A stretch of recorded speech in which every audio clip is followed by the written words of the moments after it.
Meron lang akong gustong i-share sa inyo noong umuwi kami sa Pilipinas at nag-stay over kami sa isang hotel.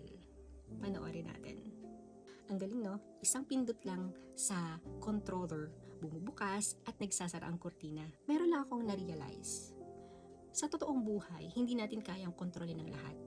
Hindi natin kontrolado ang panahon. Kung kailan uulan, babagyo, o lilindol. Hindi natin kontrolado ang mga nangyayari sa ating gobyerno, ang mga balitang naririnig natin, o maging ang mga biglaang pagsubok sa ating pamilya o sa ating buhay. Kaya nga, ang madalas na tanong, Panginoon, kung ikaw ang may kontrol, bakit nangyayari ang lahat ng ito? Ang sagot ay hindi natin laging mauunawaan. Dahil sabi ng Diyos sa kanyang salita sa Isaiah 55 verse 8 to 9, sapagkat ang aking mga pag-iisip ay hindi ninyo mga pag-iisip, ni ang inyong mga daan ay aking mga daan. May mga bagay na hindi natin kayang ipaliwanag ngayon, pero hindi ibig sabihin na wala nang ginagawa ang Diyos. May layunin siya sa bawat pangyayari.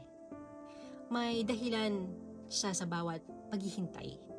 At may mga kabutihan siyang inihanda kahit hindi pa natin ito nakikita.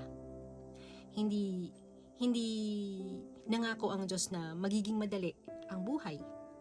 Ngunit, pero nangako siya na hindi niya tayo iiwan at pababayaan.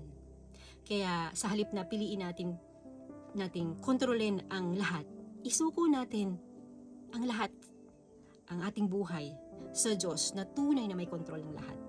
Naniniwala ako na kapag ang Diyos ang may hawak ng controller ng ating buhay, hindi tayo dapat mabuhay sa takot, kundi sa pananampalataya. Dahil alam natin, anuman ang mangyari, umulan man, bumagyo, lumindol man, o magkaguluman sa mundo, o kaguluhan man sa mundo, o personal na pagsubok, ang Diyos ay nananatili nasa trono at hindi siya kailanman mawawala sa kontrol. Yun lang po. God bless!